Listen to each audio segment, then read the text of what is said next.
दशा माता की जय हो। आज दशा माता का व्रत पूर्ण होता है, यानी कि 10वें दिन आप सभी को डोरा पहनते समय यह पौराणिक कथा अवश्य से सुननी चाहिए। जीवन में हर प्रकार की दशाओं को सुधारने वाली माता दशा समस्त प्रकार के आपके घर के रोग कष्ट दूर करे, घर में सुख समृद्धि, इसी कामना के साथ व्रत कथा यहाँ पे हम प्रारंभ करते हैं।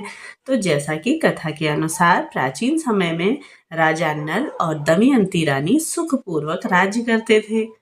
उनके 2 पुत्र थे। उनके राज्य में प्रजा सुखी और संपन्न थी। एक दिन की बात है कि उस दिन होली दशा थी। एक ब्राह्मणी राजमहल में आई और रानी से कहा, दशा माता का डोरा ले लो। तभी इस बीच में दासी बोली, हाँ रानी साहिबा, आज से दिन सभी महिलाएं दशा माता का पूजन करती हैं, आज के दिन व्रत धारण करती हैं तथा इस डोरे की पूजा करके गले में बांधती हैं, जिससे अपने घर में सुख समृद्धि आती है। अतः रानी ने ब्राह्मणी से डोरा ले लिया और विधि पूर्वक उसका पूजन करके गले में बांध लिया। कुछ दिनों के बाद राजा नल ने दमयंती के गले में डोरा बंधा हुआ देखा, तो राजा ने पूछा, इतने सोने के गहने पहनने के बाद भी तुमने यह डोरा क्यों पहना है? रानी कुछ कहती इससे पहले राजा ने डोरे को तोड़कर जमीन में फेंक दिया। रानी ने उस डोरे को जमीन से उठा लिया और कहा राजा से, यह तो दशा माता का डोरा है, आपने उनका अपमान करके अच्छा नहीं किया। जब रात्रि में राजा सो रहे थे तब दशा माता स्वप्न में आई। बुढ़िया के रूप में राजा से कहने लगी, हे राजा, तेरी दशा अच्छी नहीं है और बुरी दशा तेरी आने वाली है। तूने मेरा अपमान करने अच्छा नहीं किया। ऐसा कहकर बुढ़िया दशा माता के रूप में जो आई थी वह अंतर्ध्यान हो गई। तब जैसे जैसे दिन बीतते गए वैसे वैसे कुछ ही दिनों में राजा के ठाट बाट, हाथी घोड़े, लाव लस्तर, धन धान्य, सुख शांति सब कुछ नष्ट हो गई। अब तो भूखे मरने का समय आ गया था। तब एक दिन राजा ने दमयंती से कहा, तुम अपने बच्चों को लेकर अपने मायके चली जाओ। तब रानी ने कहा, मैं आपको छोड़कर कहीं नहीं जाऊंगी। जिस प्रकार आप रहेंगे उसी प्रकार से मैं भी आपके साथ रहूंगी। तब राजा ने कहा, अपने देश को छोड़कर दूसरे देश में चले, वहां जो भी काम मिलेगा वही काम हम कर लेंगे।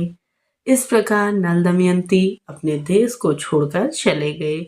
चलते चलते रास्ते में भील राजा का महल दिखाई दिया। वहां राजा ने अपने दोनों बच्चों को अमानत के तौर पर छोड़ दिया और आगे रास्ते को चल दिए। तभी दोनों रास्ते में अपने मित्र के गांव में पहुंच गए। राजा ने रानी से कहा, चलो हमारे मित्र के घर चलें। मित्र के घर पहुंचने पर उनका खूब सादर सत्कार हुआ, आदर हुआ और पकवान बनाए गए। तभी भोजन कराया। मित्र ने अपने शयन कक्ष में उन्हें सुलाया। उसी कमरे में मोर की आकृति की एक खूंटी पर मित्र की पत्नी का हीरों का जड़ा हुआ कीमती हार टंगा हुआ था। तभी मध्य रात्रि में रानी की नींद खुली और उन्होंने देखा कि वह बेजान खूंटी हार को निगल रही है। यह देखकर रानी ने तुरंत राजा को जगाकर दिखाया और दोनों ने विचार किया कि सुबह होने पर मित्र के पूछने पर हम क्या जवाब देंगे। वह दोनों तो घबरा गए। अतः यहाँ से इसी समय चलो। इस प्रकार से राजा की बात मानकर रानी और राजा वहां से रात्रि को ही चले गए।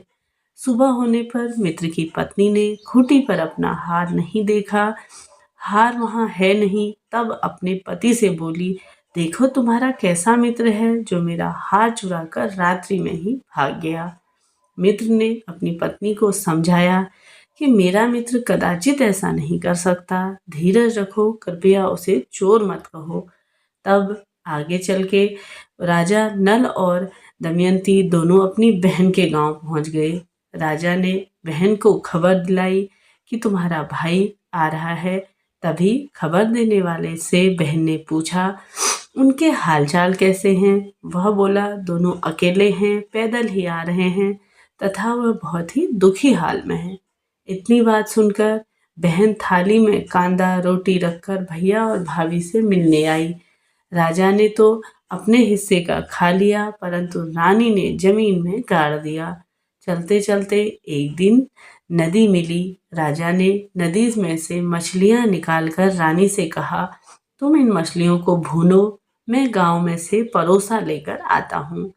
गांव का नगर सेठ सभी लोगों को भोजन करा रहा था। तब राजा गांव में गया और परोसा लेकर वहां से चला। तभी रास्ते में चील ने झपट्टा मारा तो सारा भोजन नीचे गिर गया। तब राजा ने सोचा कि रानी विचार करेगी कि राजा तो भोजन करके आ गए और मेरे लिए कुछ भी नहीं लाए। तब उधर रानी मछलियां भूनने लगी तो दुर्भाग्यवश सभी मछलियां जीवित होकर नदी में चली गई। रानी उदास होकर सोचने लगी कि राजा पूछेंगे और सोचेंगे कि सारी मछलियां खुद खा गई। जब राजा आए तो मन ही मन समझ गए और वहां से आगे चल दिए। चलते चलते रानी के मायके का गांव आ गया। राजा ने कहा, तुम अपने मायके चली जाओ, वहां दासी का कोई भी काम तुम कर लेना, मैं इसी गांव में वहीं नौकर बनकर रहूंगा। इस प्रकार रानी महल में दासी का काम करने लगी और राजा तेली के खाने में काम करने लगा। राजा को काम करते बहुत दिन हो गए। तब होली दशा का दिन आया। तब सभी रानियों ने सिर धोकर स्नान करके, दासी ने भी स्नान किया। दासी ने रानियों का सिर गूदा तो राजमाता ने कहा, मैं भी तेरा सिर गूंद दूं। ऐसा कहकर राजमाता जब दासी का सिर गूंद रही थी तब उन्होंने दासी के सिर में एक पद्म देखा। यह देखकर राजमाता की आंखें भर आई और उनकी आंखों से आंसू की बूंदें गिरने लगी। तब आंसू जब दासी की पीठ पर जा गिरे तो दासी ने पूछा, आप क्यों रो रही हैं? तभी राजमाता ने कहा, तेरे जैसी मेरी भी एक बेटी है जिसके सिर पर यह पद्म है। तेरे सिर में भी यह पद्म है। यह देखकर मुझे उसकी ही याद आ रही है। तभी दासी ने कहा कि मैं आप ही की बेटी हूँ। माँ दशा माता के कोप से मेरे ये बुरे दिन चल रहे हैं, इसलिए मैं यहाँ चली आई। माता ने कहा, बेटी तूने यह बात हमसे क्यों छुपाई? दासी ने कहा, माँ मैं सब कुछ बता देती तो मेरे बुरे दिन नहीं करते। आज मैं दशा माता का व्रत करूंगी तथा उनसे गलती की क्षमा याचना करूंगी। अब तो राजमाता ने बेटी से पूछा, हमारे जमाई कहाँ हैं? तब बेटी बोली, वे इसी गांव में किसी तेली के घर में काम कर रहे हैं। और गांव में उनकी खोज कराई गई और उन्हें महल ले आया गया। तब जमाई राजा को स्नान आदि करा के नए वस्त्र पहनाकर पकवान बनवाकर उन्हें भोजन कराया गया। तब दमयंती ने दशा माता के आशीर्वाद से राजा नल और दमयंती दोनों ही अच्छे दिनों को लौट आए। कुछ दिन वही बिताने के बाद अपने राज्य जाने को कहा। तभी दमयंती ने पिता से खूब सारा धन, लाव लश्कर, हाथी घोड़े आदि देकर बेटे जमाई को विदा किया। रास्ते में वही जगह आ गई जहां रानी ने मछलियों को भुना था और राजा के हाथ से चील ने झपट्टा मारने करके भोजन गिराया था। तब राजा ने कहा, तुमने सोचा होगा कि मैंने अकेले ही भोजन कर लिया, परंतु चील ने झपट्टा मारकर गिरा दिया। अब रानी ने कहा, आपने भी यही सोचा होगा कि मैंने मछलियां भूनकर अकेले ही खा ली, परंतु वे तो जीवित होकर नदी में चली गई थी। चलते चलते अब राजा की बहन का गांव आया। राजा ने बहन को खबर भिजवाई।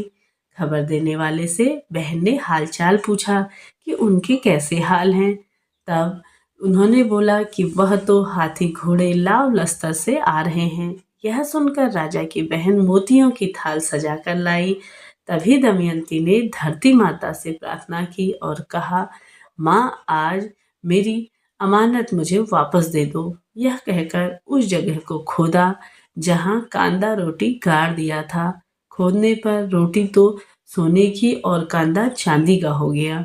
ये दोनों चीजें बहन की थाली में डाल दी और तभी वहां से आगे चलकर राजा अपने मित्र के घर पहुंचा। मित्र ने उनका पहले से खूब आदर सत्कार किया और सम्मान किया। तब रात्रि विश्राम के लिए उन्हें उसी शयन कक्ष में सुलाया गया। मोरनी वाली खूंटी के हार निगल जाने वाली बात से नींद नहीं आई। तभी आधी रात में जब वही मोरनी वाली खूंटी हार उगलने लगी तो राजा ने अपने मित्र को जगाया और रानी ने मित्र की पत्नी को जगाकर दिखाया कि आपका हार तो इसने निगल लिया था। आपने सोचा होगा कि हार हमने चुराया है। दूसरे दिन प्रातःकाल नित्य कर्म से निपटकर वहां से वे दोनों चल दिए। वे भील राजा यहाँ पहुंचे और अपने पुत्रों को मांगा तो भील राजा ने देने से मना कर दिया। गांव के लोगों ने उन बच्चों को वापस दिलाया। नल दमयंती अपने बच्चों को लेकर अपनी राजधानी के निकट पहुंचे तो नगरवासियों ने लाव लश्कर के साथ उन्हें आते देखा। सभी बहुत ही प्रसन्न हुए और उनका स्वागत सत्कार किया गया तथा गाजे बाजे के साथ उन्हें महल पहुंचाया। राजा का पहले जैसा ठाट बाट हो गया और राजा नल और दमयंती पर दशा माता का कोप दूर हो गया। हे दशा माता, जिस प्रकार से आपने नल और दमयंती पर अपनी कृपा बनाई वैसे ही सब पर अपनी कृपा बनाना और जो भी भक्तजन इस व्रत को धारण करते हैं, व्रत कथा सुनते हैं, उनका जीवन सुखमय और सौभाग्य बनाना, घर में सुख समृद्धि देना, पुत्र पौत्र अखंड सुहाग और साथ ही हर प्रकार के रोग कष्टों को दूर करना। इस प्रकार से यह कथा थी मेरे द्वारा दी गई। आपको जानकारियाँ उपयोगी रही हो तो वीडियो को लाइक शेयर करिए। साथ ही मेरे चैनल पर प्रतिदिन आप सभी के लिए चैत्र महात्म्य भी डाले जाते हैं, उन्हें भी अवश्य सुनिए और अपने पूजा पाठ को सुखमय और सार्थक बनाइए। मिलते हैं अगली वीडियो में, तब तक के लिए जय दशा माता की।